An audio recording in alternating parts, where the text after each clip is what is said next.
send you flags to the DJ. What are you right? Buddy? You got a problem? Boy. This man's trying to work. What's up? They're trying to work. They came over after the camera. Are you good? I'm teasing these guys. Oh, okay. Victor. What's up, buddy? What's up?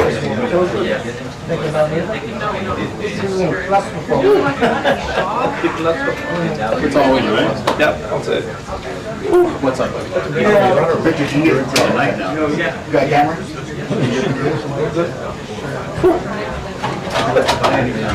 Ready for the sauna?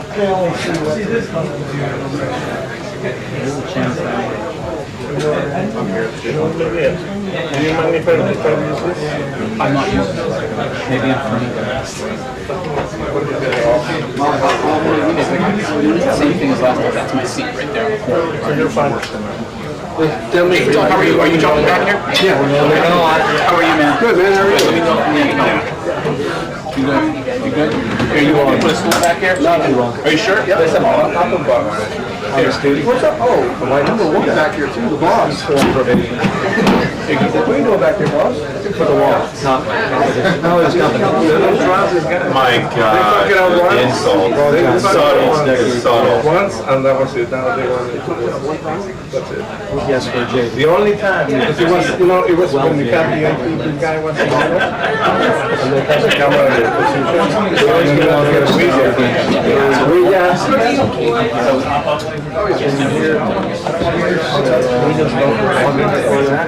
It was an important question. That's a good ride, yeah. We should all be Actually, this is kind of cool. I'm good enough to go anywhere else. That might be good. Let me see. Actually, yeah, that's a good shot. But that was where you can I believe it, yeah. Start here and then we're going to Walk around. Okay,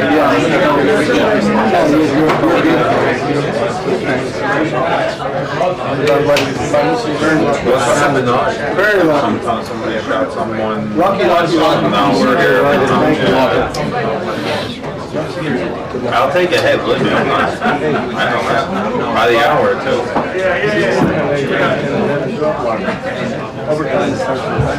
I love that. Run the red light. There's no red light. They're all great. Yeah.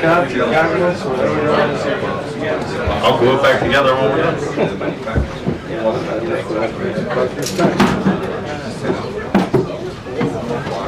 Did you replace somebody or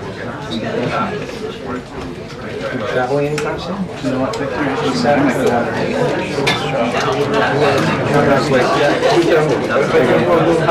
Maybe a smidge higher, if you can. Thanks. That's perfect. Yeah, thanks. You tell me, man. I'm gonna be delicate. Actually, that's probably not a bad idea. Thank you. I think it all be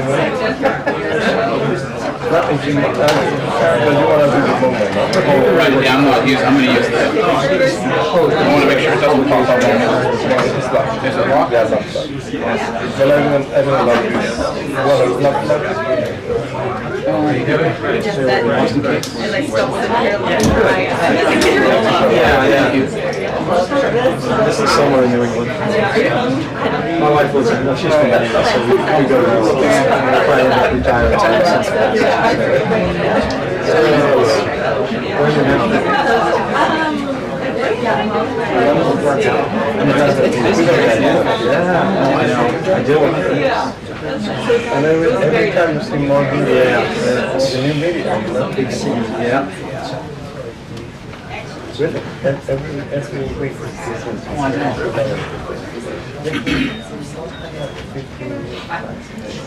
Still won't even have mine. And you don't have yours. When am I going to get mine? I know. But if you do love my media, do the old one.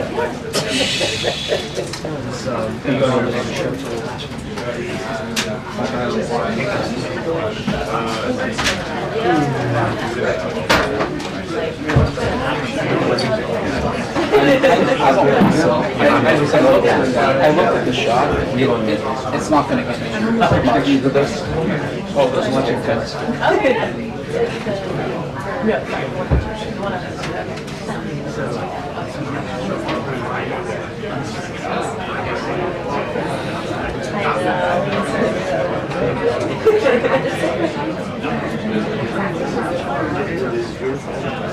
What's up? Is it? Oh no. What was calling me?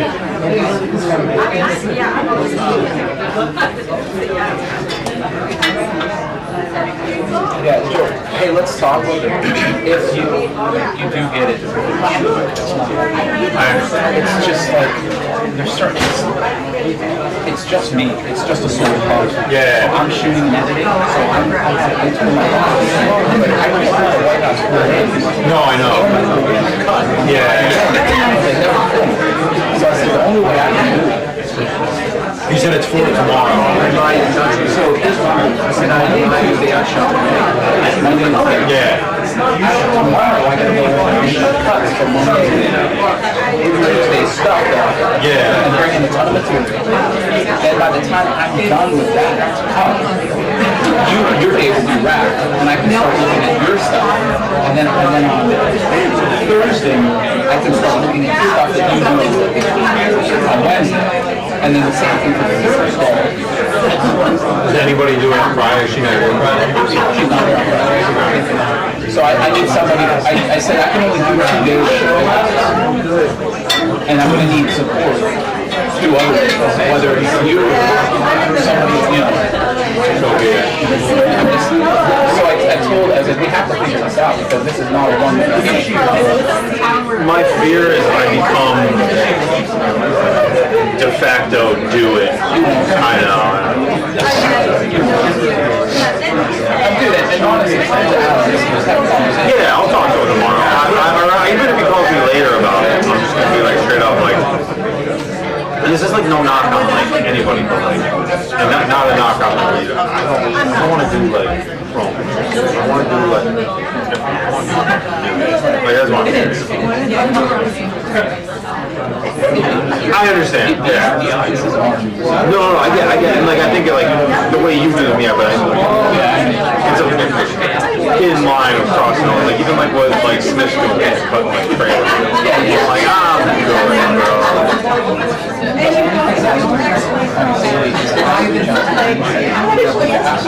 Oh, so you were just talking, okay, that's easier. I just texted you, hey, what's going on here? I think I get a different shot. Days Yeah. I try to get a little bit of all of that. I got you, yeah. That's all it is. It's like setting up the shows. Yeah, and that takes like, you can do that 15 minutes right when you get in. Pretty much have like build up and then like build up to events, like say there's like a gaggle out there, you can get a lot of that. Unless people come in on the driveway, that's the only. That's what I'm saying, yeah. Right. So anyways, we could talk, but. Yeah. I want to see the final. What's that, right? I want to see the final. You've done a couple of them. I've done 5.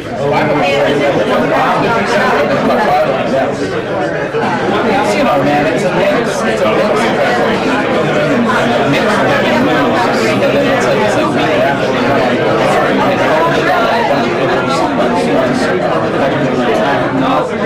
It's like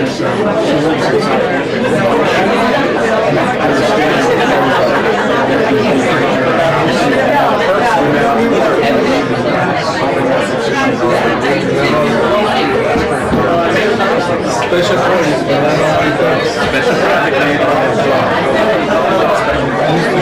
Special yeah. Mighty Mites.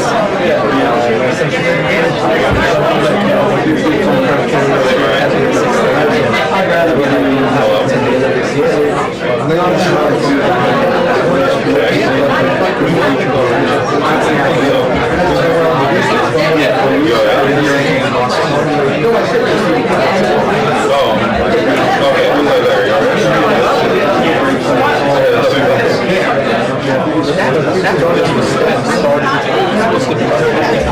That's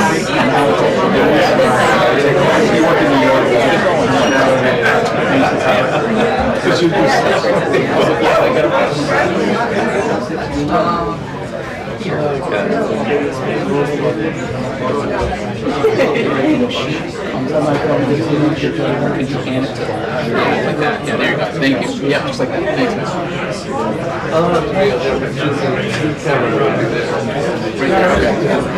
That's good. Thanks, man. No, you're good.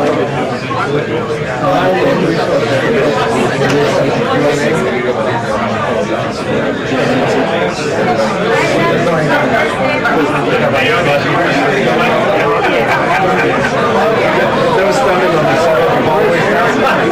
Was there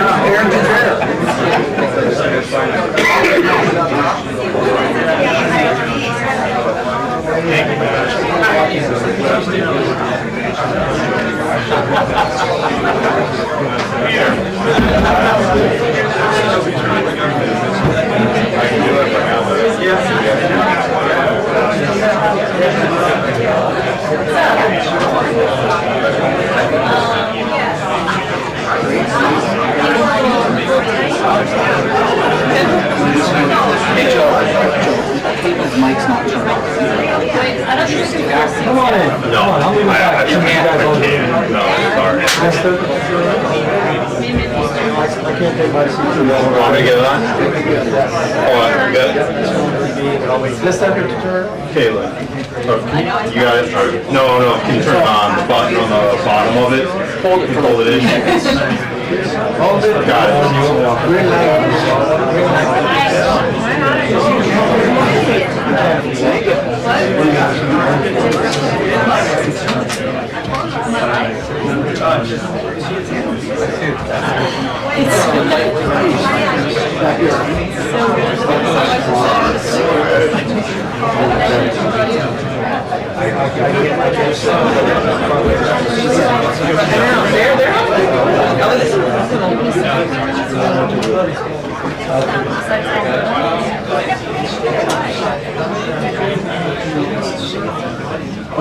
There are three big things going on here today to help get some clarity on when Caroline has to work. First, the President's response to that anti-Semitic terrorist attack. He put out a statement yesterday focused a little bit more on the suspect's immigration status, feeling it's a violent immigration policy than it is anti-Semitism, which has been the focus of the White House this time here. So we hope to kind of understand the range of that attack and what's being threatened by the suspect when she comes out. Also on Tariff, she said, Caroline said yesterday that at some point this meeting, especially over the time, is about the way down because people are trying to towards their economic plans. They are also trying to negotiate this way down here and it's certain this brand new so like take off your last where I'm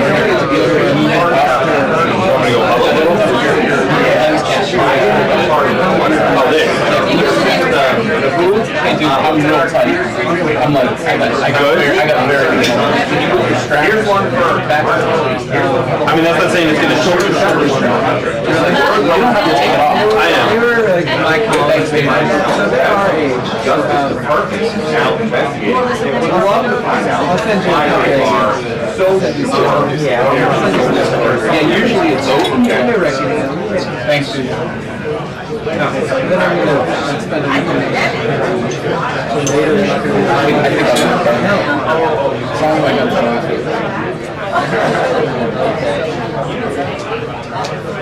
this shit that you watching? Here? Yep. Yeah. Must be like this.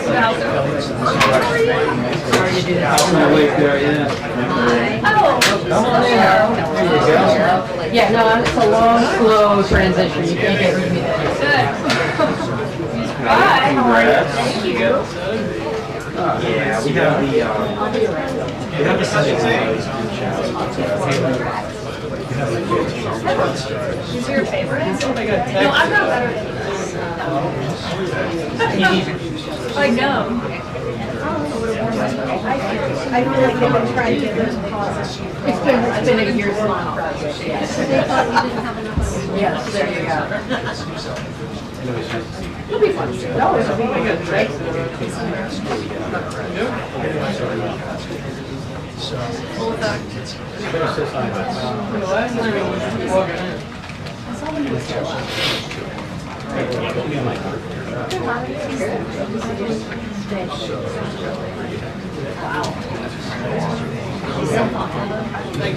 no problem.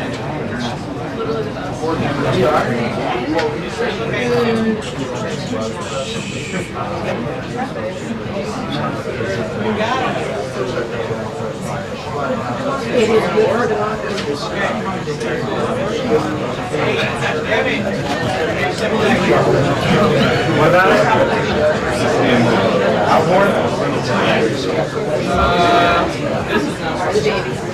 Babies are good. 6 weeks now for baby George. Oh, okay. It's on the laptop? Yeah, so I just took like a week and a half when he was born, but I have a year to take my French food, so I think I'll take it when my wife goes back to work. Just longer than we have to figure out.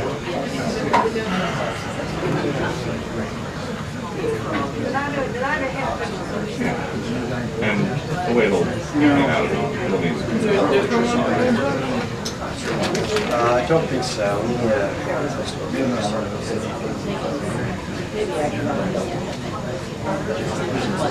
Yeah. She is doing great. Yeah, she's a very eager big sister, and she's been very helpful. I wanted to make sure. I mean, helpful as in doing what she's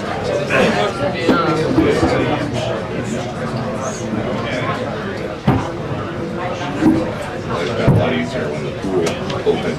They were the pool open. So slide and let things off. Something that we're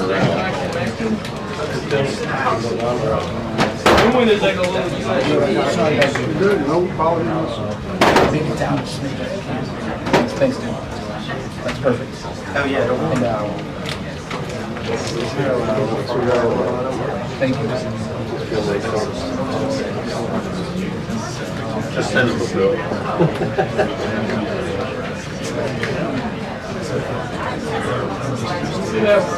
Two minutes until the briefing. 2 minutes until the briefing. All right, nice. Yeah, no problem.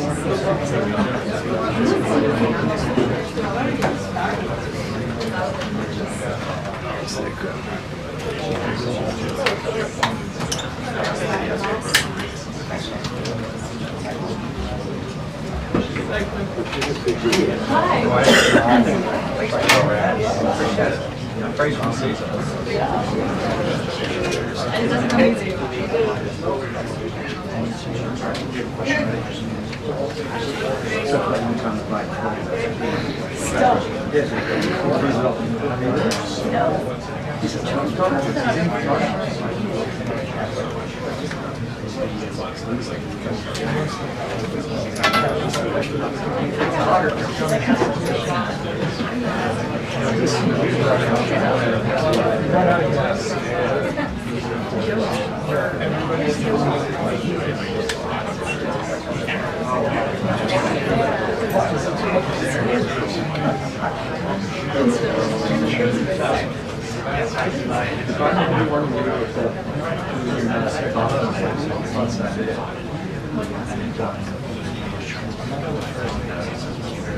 You're like, I can't stay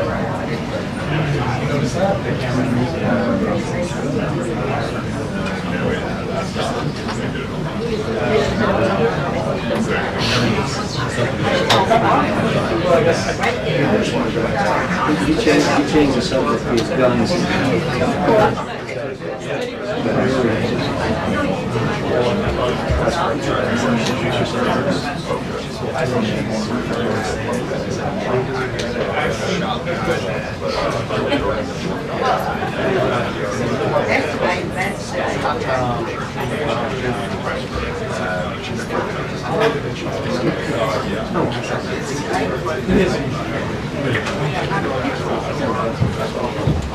Good afternoon, everybody.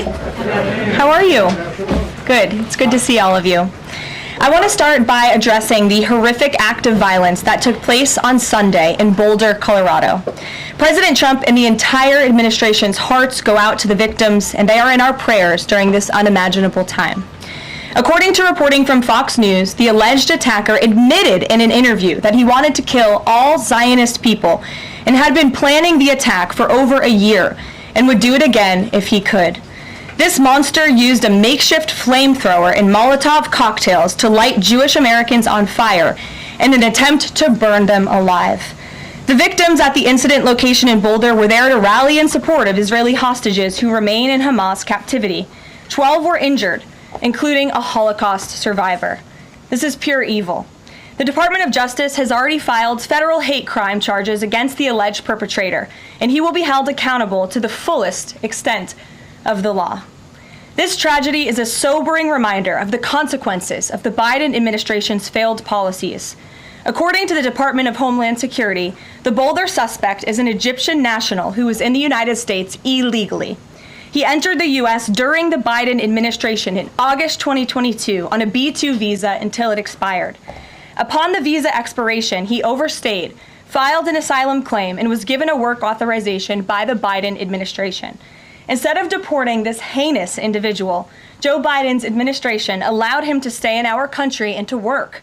President Trump sounded the alarm over these reckless Biden policies for years because this is the predictable result of letting anti-American radicals and illegal immigrants pour into our country. Immigration security is national security. And that's why the Trump administration, at the direction of our great president, has secured our border, strengthened our immigration system, and has taken immediate steps to protect the United States from foreign terrorists and other public safety threats. President Trump acted swiftly upon taking office to reform our visa issuance process to ensure that dangerous aliens who are intent on harming Americans or our national security interests are no longer admitted into our country. Under the Trump administration, aliens will only be admitted into the United States through the legal process and only if they do not bear hostile attitudes towards our citizens, our culture, our government, our institutions, or most importantly, our founding principles. Under President Trump, the United States has zero tolerance for foreign visitors who support terrorism. Violators of U.S. law, including international students, will continue to face visa denial or revocation and deportation. And illegal alien criminals will continue to be arrested and deported from our country. On that note, ICE and federal law enforcement partners just wrapped up a month-long surge operation arresting nearly 1,500 illegal aliens in the Commonwealth of Massachusetts. During the enhanced operation dubbed Operation Patriot, ICE Boston and other federal law enforcement personnel focused on transnational organized crime, gangs, and dangerous illegal alien offenders throughout Mass. More than half of the nearly 1,500 illegals arrested had significant criminal convictions or charges pending against them. Here are just some of the violent illegal aliens who were removed from communities in Massachusetts during Operation Patriot. A Salvadorian national with active Interpol red notice for aggravated homicide. A Guatemalan national and registered sex offender who had pending criminal charges in Boston for 5 counts of indecent assault and battery on a person 14 or over. A Honduran national who was last arrested for rape, indecent assault, and battery of a person 14 or over. A Colombian national charged with kidnapping, aggravated rape, and indecent assault and battery on a person 14 or over. And a Guatemalan national who was convicted of murder in Boston. Also, a Brazilian national who was charged with aggravated rape of a child by force and possession of child pornography. Again, these are people who were living in the Commonwealth of Massachusetts. And lastly, a Salvadorian national whose criminal history includes charges of aggravated rape of a child by force. I don't think anybody in this room wants these types of heinous criminals in your communities. And it's thanks to this administration that they are being removed from our country. When Democrat-run jurisdictions released violent illegal alien criminals back into communities after making arrests instead of turning them over to federal immigration enforcement like they should, those Democrats are putting law-abiding Americans at risk.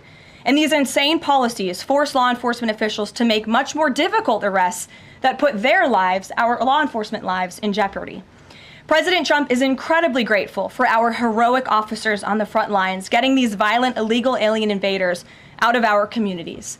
Law and order is back in America under President Trump. And on that same note, there are new crime statistics that show crime is plummeting. In fact, Politico summed it up like this. Murder rates are tumbling across the U.S. in 2025. Homicide stats are down at least 20% over last year, and we could be on course for the lowest number on record.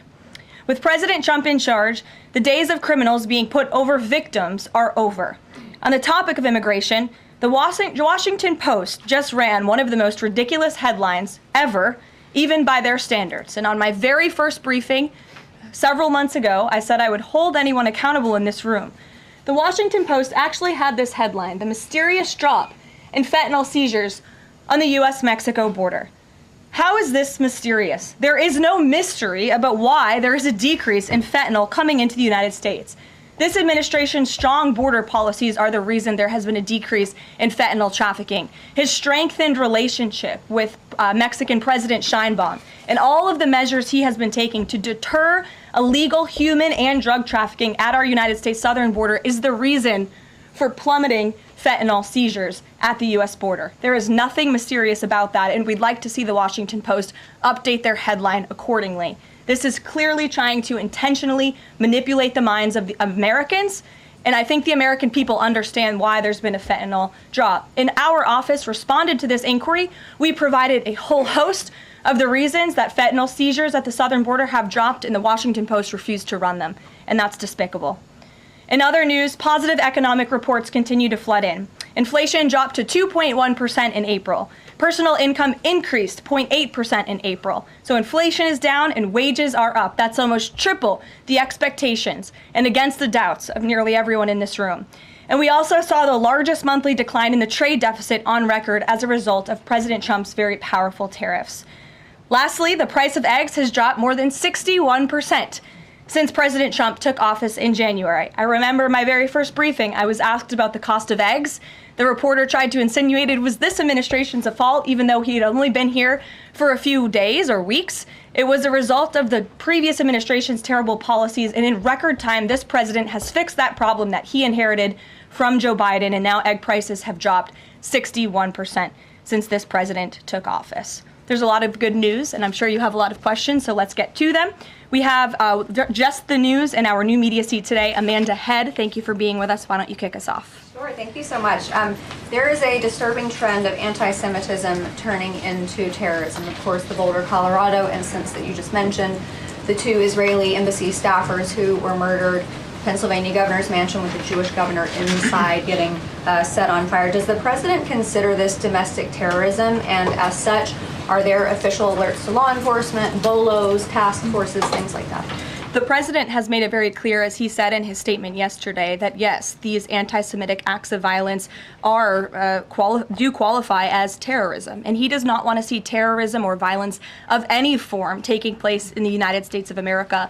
And as for specifically anti-Semitic terrorism and anti-Semitic acts of violence and those that are targeting Jewish Americans, this administration has done more to combat that violence than any administration in history. And one incident is one too many, and I think, frankly, that's something the previous administration was not willing to say. This president will stand up for Americans of all religions, of all faiths, of all creeds, and we will continue to look at policy measures and actions that we can take in addition to the actions that have already been taken to curb this anti-Semitic violence. And to Jewish Americans at home, across the country, this president has your back. And then on another issue, back in February, Secretary Kennedy created a commission to re-examine the childhood vaccine schedule. But there are still states outstanding like California, Connecticut, Maine that are not allowing any religious exemptions for kids not only to go to school, but to participate in sports and extracurricular activities. Would the president want to see religious exemptions allowed across all 50 states? And how do you enforce that, especially with states like California that are already defying the president on the men and women's sports issue? Generally speaking, I know the president supports religious exemptions for families when it comes to vaccinations. As for the instances in those specific states, I'll have the administration and the White House look into it and see what executive action, if any, we can take on that front. Thank you. Kelly. Good afternoon. We're now in hurricane season, and obviously there is great concern every year about the potential for that. Can you speak to how the president is planning to have the level of support, should it be needed, to be as it has been with a reduction in the workforce? And is he still comfortable with Administrator Richardson, who had talked, whether joking or not, about not being aware of a hurricane season for this country? What is the president's level of briefings on what may be required? If you could give us kind of an overall update on that. Sure. Well, of course, we know that we are into hurricane season now, and I know FEMA is taking this seriously, contrary to some of the reporting we have seen based on jokes that were made and leaks from meetings. But Secretary Kristi Noem and the FEMA leadership are all over this. They are committed to ensuring that federal resources and tax dollars are there for Americans in need, and the president continues to review requests for emergency aid and carefully considering them. However, this president has made it clear we're not going to enable states to make bad decisions with federal tax dollars and then have the federal government later have to bail these states out. We want to see states be responsible with their tax dollars to do as much as they possibly can, and then the president will deeply and thoughtfully consider any requests for federal aid that come to his desk. And I think some of the media reporting we've seen on this is frankly sloppy and irresponsible. There are serious people who are taking this issue seriously, starting with the president himself, who, as you know, on his first domestic trip back in office, visited both North Carolina and California, both of which were, of course, hit by natural disasters when he wasn't even president, but he took ownership of that and visited those places and those people immediately. Is it Brian? about hurricane season appropriate, though, now that this is serious business, as you talked about? It's serious business, Kelly, and I'm not going to engage in such fodder with a question like that. Brian? Thank you, Caroline. Reuters was reporting that there is a letter that is meant to be sent to other countries, which would give these countries a deadline of Wednesday to produce their best offer on the trade matter. Why does the administration feel the need to send this letter? And I have one more follow-up on trade. Sure, I can confirm the merits and the content of the letter. USTR sent this letter to all of our trading partners just to give them a friendly reminder that the deadline is coming up. And they are in talks. Ambassador Greer, Secretary Bessent, Secretary Lutnick are in talks with many of our key trading partners around the globe. As you know, Brian, I know the Wall Street Journal has covered this quite heavily. And they continue to be engaged in those discussions. And this letter was simply to remind these countries that the deadline is approaching and the president expects good deals, and we are on track for that, I will emphasize. On the trade side, though, when the deal with the United Kingdom, there was this idea of a reprieve on the auto tariffs. Is the president looking to do another similar deal on the sector-by-sector reduction in tariffs, or is this more going to be deals related to the reciprocal tariffs that were announced months ago? Well, as I've said previously from the podium, and the president has discussed as well, each country has unique advantages, unique challenges to it based on their markets and what they export to us and what we export to them. And so that's why the president smartly advised his trade team to engage in tailor-made deal-making. And we saw that with the United Kingdom, and we will see that with other countries as well. Kate. Does the president support the Senate moving forward with a bill imposing heavy sanctions on Russia? Look, the president has spoken about his position on sanctions on Russia. He has smartly kept this as a tool in his toolbox if necessary, but I think the Senate and everyone on Capitol Hill respects the president is the commander-in-chief for a reason.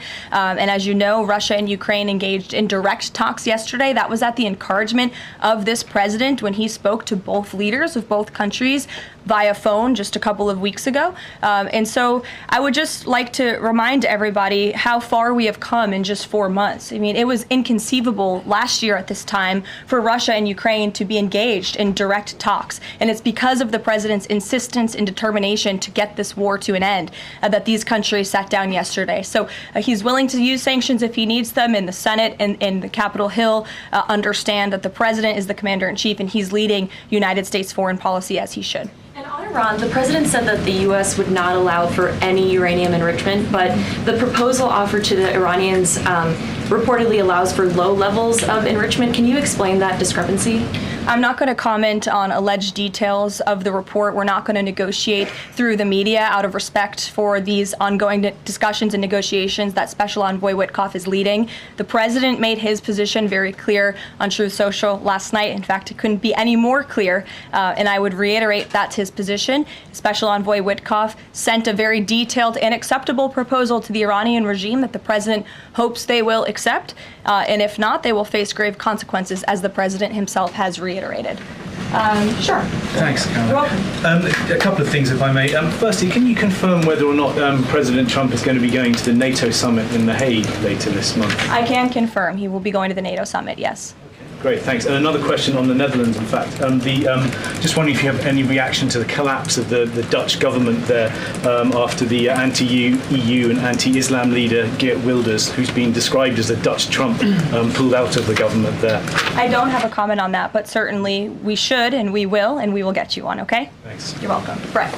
Thanks, Caroline. I wanted to ask, a couple days ago, the president announced that he was withdrawing the nomination of Jared Isaacman to lead NASA, citing a thorough review of prior associations. I wondered, why did this review happen just now, after the nominee was so far into the process? And can you explain the president's thinking on who he might choose? Look, the president reserves the right to nominate individuals to key administration posts. He also reserves the right to remove those individuals if he chooses, just like he reserves the right to fire anybody in the executive branch that he wants. And so a new replacement for NASA will be announced very soon, as the president himself said. Was there something in particular that came up that caused the president concern with this nomination? The president wants to ensure that all of his nominees are aligned fully with the America First mission of this administration. And again, he will be announcing a replacement very soon.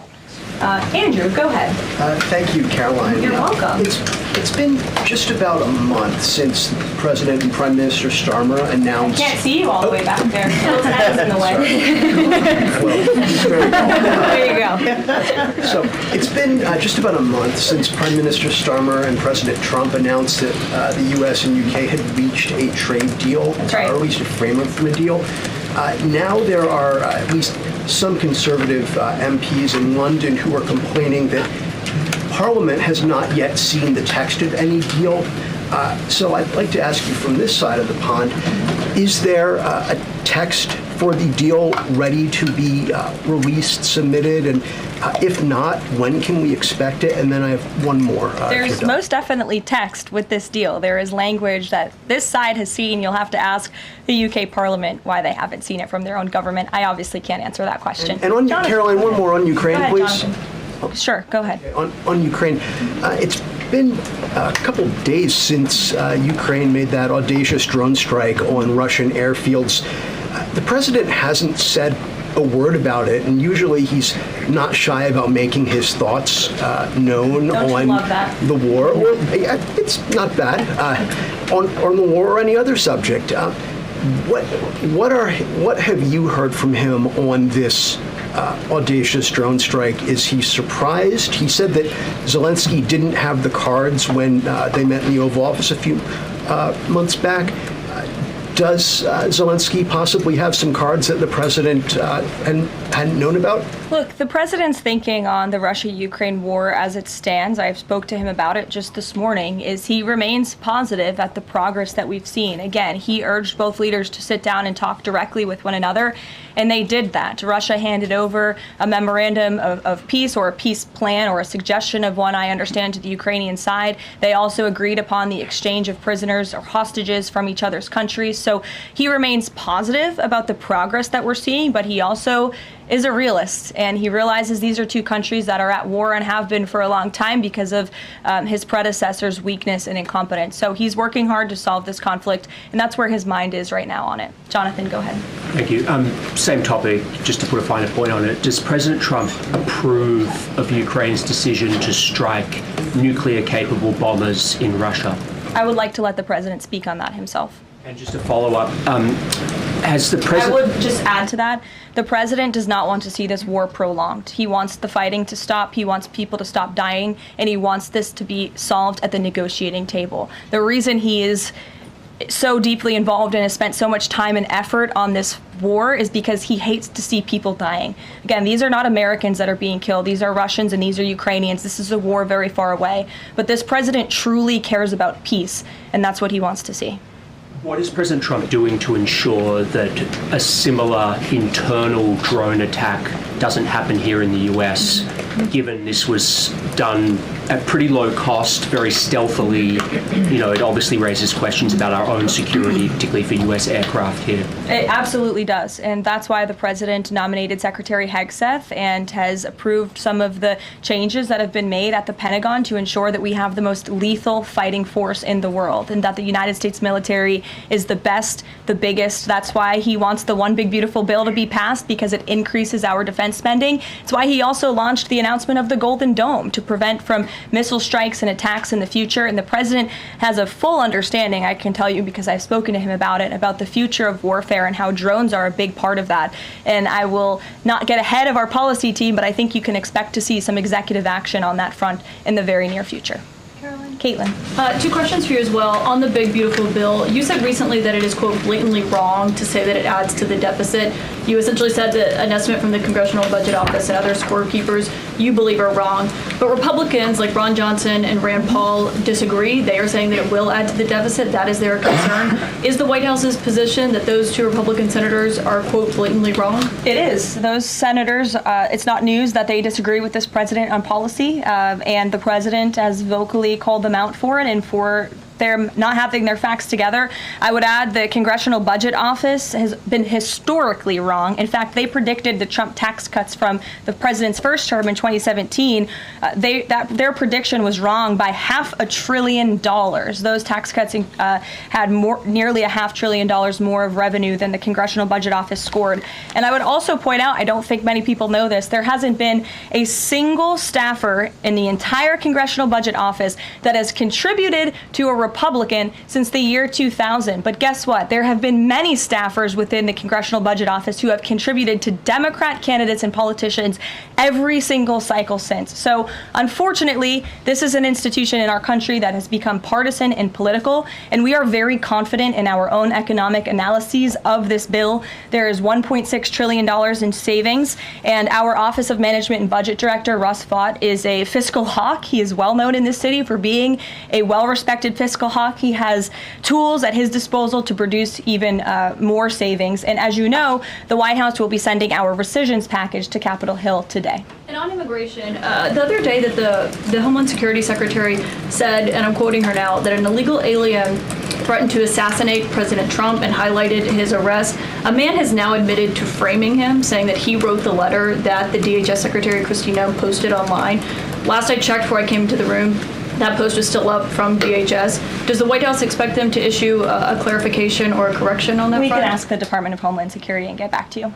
Jeff. Karoline, is the United States putting pressure on China to release its hold on rare earths that are hurting car companies and technology companies now that require that for their products, and is that pressure working?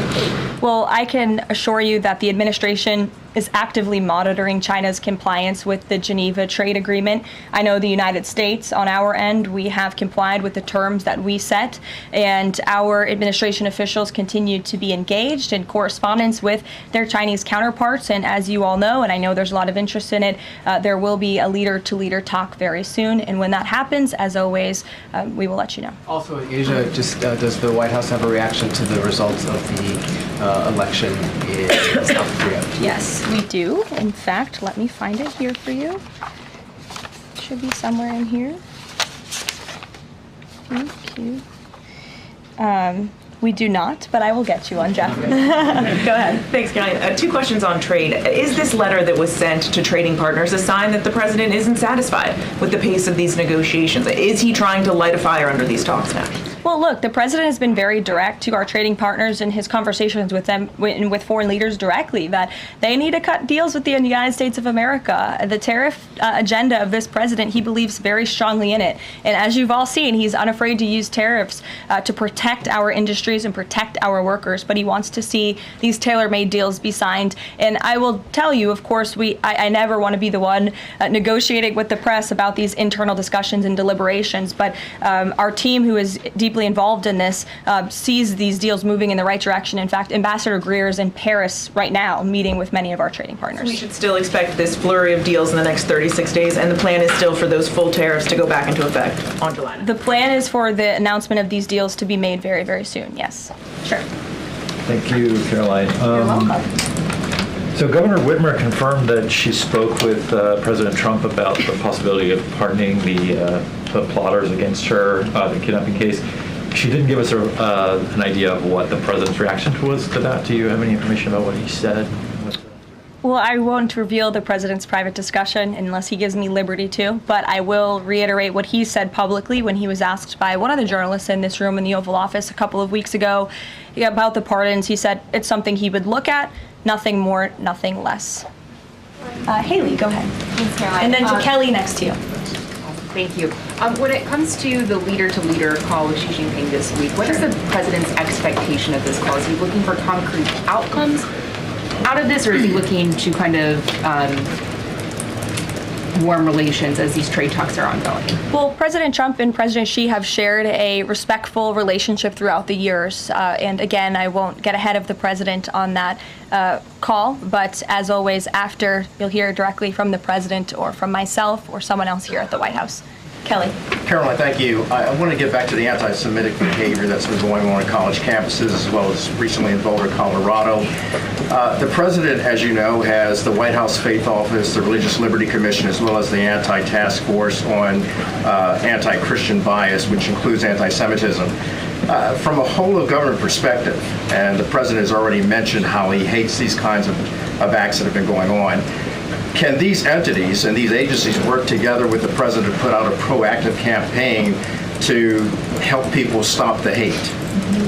I think the president himself has been leading on this, Kelly, and has been incredibly clear in his rhetoric that he is not going to tolerate such hate or behavior in the United States of America. And you will see that rhetoric being followed up by action from the Department of Justice, who is seeking to prosecute these cases to the fullest extent of the law. And I know the Attorney General and the FBI Director were very quick to call this what it was, targeted terrorism. And there was some, I think, criticism from the media and at least pundits I saw on television saying, are they too quick to jump here? No. They see the facts and they reveal those to the American people, and they're transparent. And I think, frankly, that's a breath of fresh air from what we experienced in the previous administration. Are there programs that they can put in place to campaign against this kind of violence, to actually take the whole approach and say, we want to get ahead of you.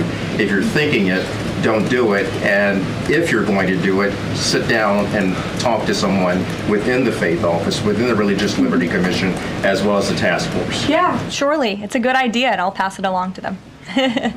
Peter. Thank you, Caroline.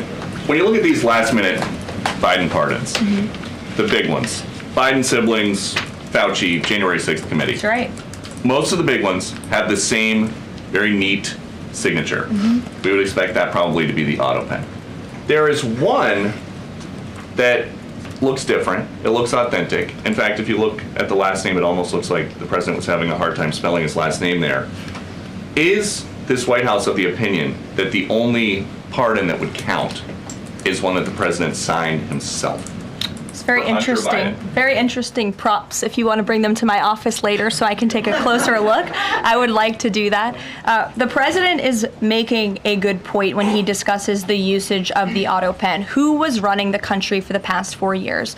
Perhaps those documents were signed with the auto pen, something that this, I believe the Department of Justice is looking into. As you saw, Ed Martin made an announcement at the Department of Justice this morning to launch an investigation because the American people deserve answers. Is there any concern that this president, who won the election on a promise to fix the economy and close the border, that focusing and scrutinizing these Biden pardons is looking into the past instead of looking forward? I think in comparison to the amount of time this president has spent on securing the border, on fixing our economy, I just read out for you an entire list of economic accomplishments. Look at the border numbers, look at the time and effort he's divulged into solving the global conflicts abroad. It pales in comparison, but it still, nevertheless, is a very important issue. And it was a huge issue that sent the president back to this White House. The Americans saw with their own eyes a mentally incompetent president, and they want answers for that. And the president believes they should have And them. something that just crossed, Caroline, how mad do you think President Trump is going to be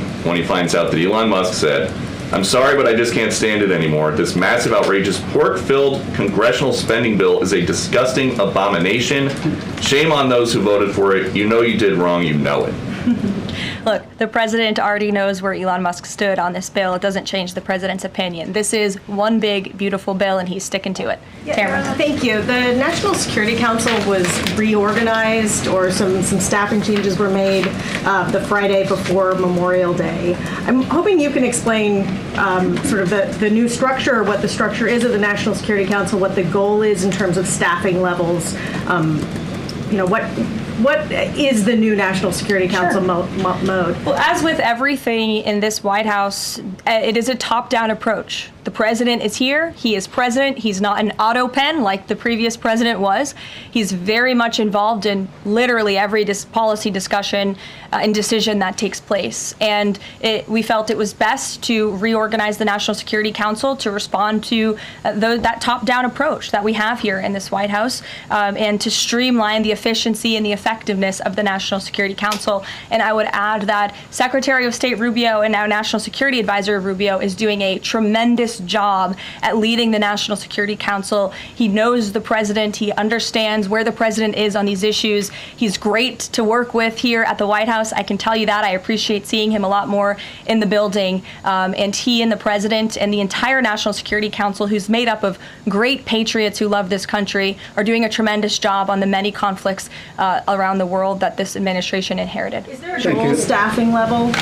I'm sorry? Is there a goal for the staffing level, like the number of people who would be in this National Security Council? We just want the National Security Council to be as efficient as possible, and if staffing needs are necessary, I'm sure Secretary Rubio would not mind hiring people if necessary, but again, we've been working with them day in and day out, and they're chugging along and doing great work. Sure. Thank you, Karoline. Two questions, if I can. President Trump got involved himself in presidential election in Poland by supporting a conservative candidate who ultimately won. Yeah. What does it mean for the future U.S.-Polish relations? What's likely to change? Well, I believe the president is obviously pleased to see the result of the Polish elections. He met with Karol Nawrocki, if I'm pronouncing that correctly. Yes, Nawrocki. Okay, thank you. I appreciate your insight on that. He met with him at the White House, and he told him, you're going to win because you support common sense. And he supported strong borders in Poland. He supported an end to the woke, radical DEI stuff that we've seen not just here in the United States, but really take over Europe and, frankly, the whole world. He was very outspoken about that. And I was reading the reports about how the Polish people felt about this man, and they felt like he was putting the needs of Poland first. And that's a very refreshing feeling, one that we know very well here in the United States of America. So, as you know, the United States and Poland have always had a very deep and strong relationship, friendship. They're a great ally, and I know the president continues to look forward to working with them. We have one more on Ukrainian drone attack on Russia. Was President Trump informed in advance by Ukraine that the attack is coming? He was not. Carrie. Caroline, so I just want to go back to the issue on the anti-Christian bias as well as issues on anti-Semitic issues. Senator Grassley just put out a report saying that the FBI files have shown that the Catholic group targeting was way more prevalent within the FBI during the Biden era than was previously shown, as far as former FBI Director Christopher Wray was putting out there during congressional testimony. Can you discuss here what President Trump would like to see in terms of consequences within the FBI as far as those who were involved? Also, the second question, if the DOJ finds that the auto pen was used by President Biden, should those actions that were used with the auto pen, should they be null and void? I'm not going to get ahead of the Department of Justice's investigation into the usage of the auto pen. And again, the question is not, was the auto pen used? It's whether or not the President of the United States knew it was being used, and if not, who was using it in his name, which is clearly illegal behavior. Deanna. Thanks, Caroline. One on foreign policy, one domestic, if I can. Sure. On foreign, just speaking to the president's Truth Social post about Iran recently, saying that there will be no uranium enrichment. Is he saying that that's a red line for him or no? I already answered this question. The president's been very clear about where he stands on that. Okay, and then on domestic, there is a report that Laura Loomer met with the vice president today. Can you speak to her relationship with the administration and if she's informally advising in any way? She is not. I do know she met with the vice president. As for what was discussed in that meeting, I would defer you to his team. Thanks, Karoline. I had one question on anti-Semitism, one question on China. So for years, radical leftists and Islamists have been calling for so-called globalize the Intifada. Do you believe this is a call for violence against Jews? And do you think these attacks on Jews around our country is what globalizing the Intifada looks like? I don't want to speak to the merits of those claims without looking into them, but as I said, any violence against Jewish Americans will be prosecuted to the fullest extent of the law. Absolutely. And also, Secretary of State Rubio made an announcement saying he'll be revoking visas of certain Chinese students, including those with connections to the Chinese Communist Party. Does that include sons and daughters of politicians, presidents, and chairmen? Again, Secretary of State Rubio has the right to revoke visas, and he made the announcement that the State Department will begin to aggressively revoke those visas of Chinese students who are in our country, namely those with Chinese Communist Party ties, or those who could be a threat to our national security and the interests of the United States. To both of you, go ahead and then back to you. Thank you. There are now reports that Israeli forces are firing on Palestinians trying to get aid from the Gaza Humanitarian Foundation. Up to 20 people, according to the Red Cross, have arrived to the hospital that they've set up with gunshot wounds, have died from them. Is this administration aware of these? And I mean, what is being done to address this situation? The administration is aware of those reports, and we are currently looking into the veracity of them because, unfortunately, unlike some in the media, we don't take the word of Hamas with total truth. We like to look into it when they speak. Unlike the BBC, who had multiple headlines, they wrote, Israeli tank kills 26, Israeli tank kills 21, Israeli gunfire kills 31, Red Cross says 21 people were killed in an aid incident, and then, oh wait, they had to correct and take down their entire story, saying we reviewed the footage and couldn't find any evidence of anything. Oh. Okay, so we're going to look into reports before we confirm them from this podium or before we take action, and I suggest that journalists who actually care about truth do the same to reduce the amount of misinformation that's going around the globe on this front. Can you talk about the change in the leadership of the organization? What does that mean going forward, and why so early on is this happening? What organization? The Gaza Humanitarian Foundation. Well, look, this was a creative idea that the president called for to get aid into the region. These people were desperate and starving, and the president didn't like seeing imagery of that, and he wanted to ensure that aid was brought in with the approval of Israel for understandable reasons. We will never forget the brutal attack on October 7th. And again, this is something that the previous administration was unwilling to put the time and effort into doing. John. Thanks a lot, Karoline. I want to bring it back to the way you began your briefing, talking about the president's mass deportation program and his priorities. 40% of crop farm workers in the U.S. are undocumented, and that's according to the Agriculture Department. Do they have a carve-out in terms of the president's mass deportation program?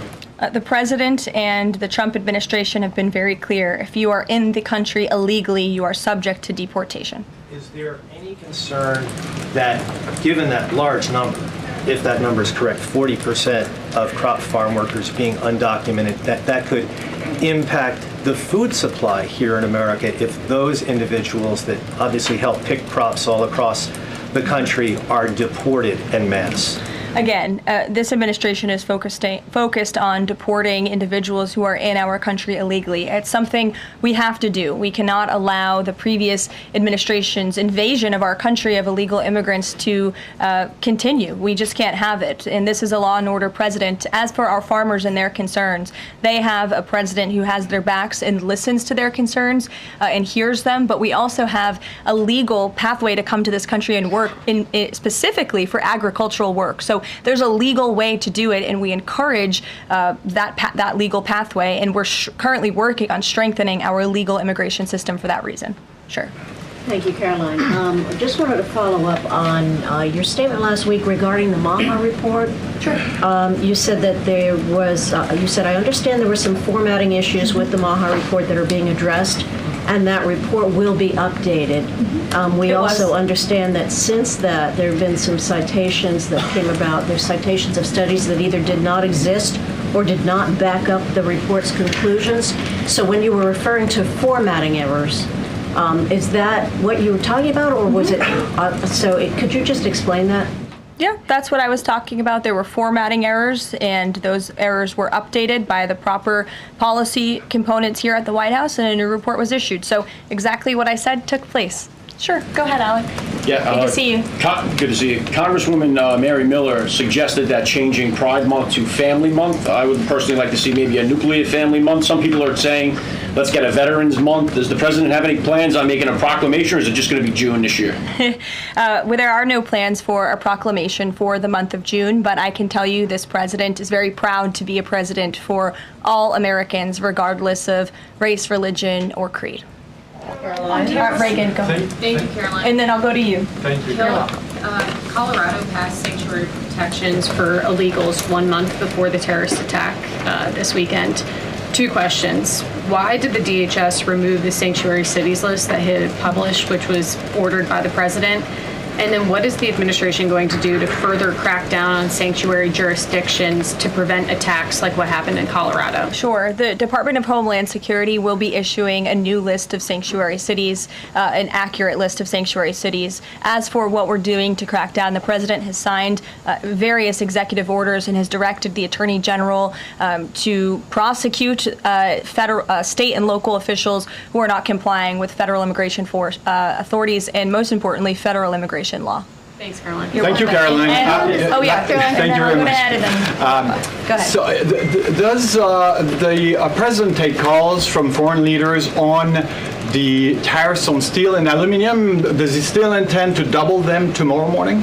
The president will be signing that executive order today, and steel and aluminum tariffs will be going to 50%, yes. No way it's going to change, or it's going to be suspended? He made that announcement in Pennsylvania, and he plans to deliver on that promise to Pennsylvanians. And why is he hiking it? And Ed, go ahead. I can answer that, but go ahead, Ed. Oh, yes. Thank you, Caroline. So a Chinese Foreign Ministry spokesperson today said that the U.S. imposed harmful measures like new chip controls and pledging to revoke Chinese student visas. So are the Chinese the victims in this trade back and forth? Look, I don't think anyone is the victim. These are two strong countries, and as I said, the president has a good relationship with China's president and leader, and that discussion will take place later this week. And what other authorities is the president looking at for tariffs should the decision of the appeals court not go his direction? Well, right now, his tariffs remain in effect. We spoke at length in my briefing last week about that decision that came down from the International Trade Court, which has been put on pause because the president absolutely does have the authority to implement tariffs and to declare a national emergency for our crippling trade deficit. He could always have the power to use Section 202 or Section 301 as well to impose tariffs if he deems necessary, especially Section 202 tariffs, which are sectoral, as you know, to protect our critical supply chains here at home. Thanks, Caroline. You're welcome. You've got U.S. business leaders begging for certainty. So why did the president suddenly decide to hike tariffs on steel and aluminum again? You also have U.S. business leaders begging to meet with this president and begging to come to the White House to talk to him because they know that he is a negotiator in chief, that he's making good deals on behalf of the American worker and the steel worker, in particular when it comes to the steel and aluminum tariffs, which he discussed in his speech at length at Pennsylvania and the need for them.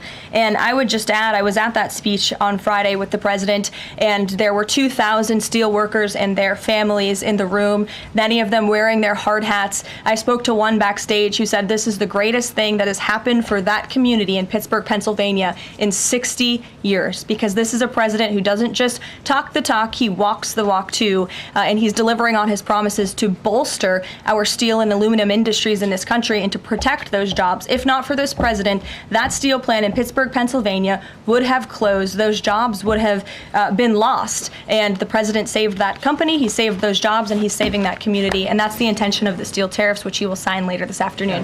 Thank you very much, everyone. We'll see you later. Friday for Xi.